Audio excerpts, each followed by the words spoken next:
Monsieur Rojon, bonjour. Bonjour. Alors là, on se trouve ici dans les anciens locaux de Seuron. Expliquez-nous quel va être votre projet ici, dans ce même bâtiment.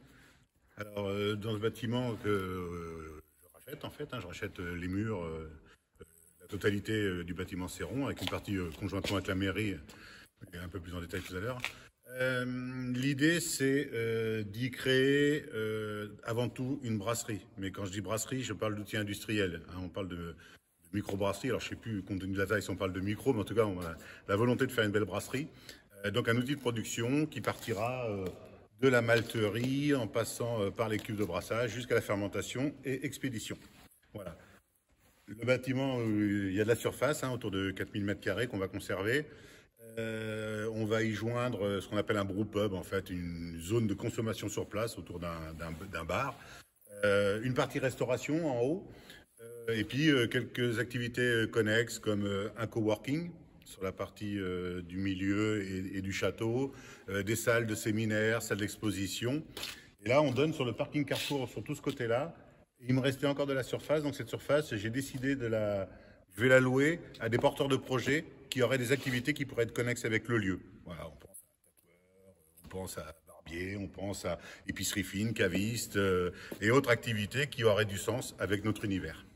D'accord. Combien de personnes vous comptez embaucher, faire travailler avec ce projet?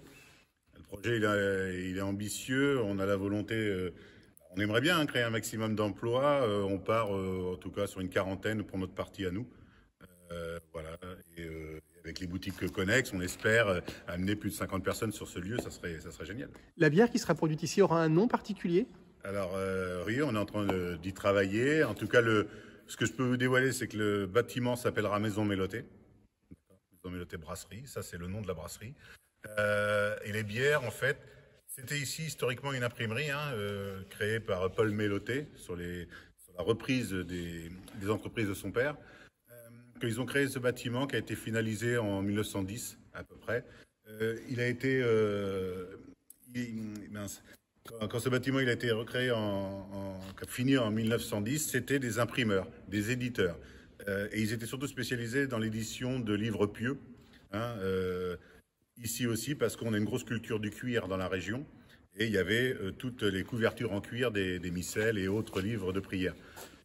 Ils avaient la même quasiment à Limoges, qui existe toujours. Donc vous pouvez aller voir les bâtiments à Limoges. Ce n'est pas du tout la même forme de bâtiment, mais on retrouve les blasons et la devise de la maison aussi là sur ce bâtiment à Limoges. Voilà, donc la Maison Mélotée, on a retrouvé sympa de ressortir le nom. Donc le nom est déposé. On a pu le déposer et on va du coup rappeler et ressortir les origines industrielles, historiques, en retravaillant nous des codes autour de l'imprimerie. Donc toute la partie des bières va être avec des connotations et des jeux à l'imprimerie. Typiquement, on a déposé des polices d'écriture pour les noms de bières. Donc il peut y avoir, on va pas les appeler Arial ou Thème New Roman, mais on a acheté des familles de polices. Et nos étiquettes de bière reprennent ces polices-là, par exemple. Voilà, il y a plein de petits rappels à l'histoire de l'imprimerie et on va jouer de tous ces codes.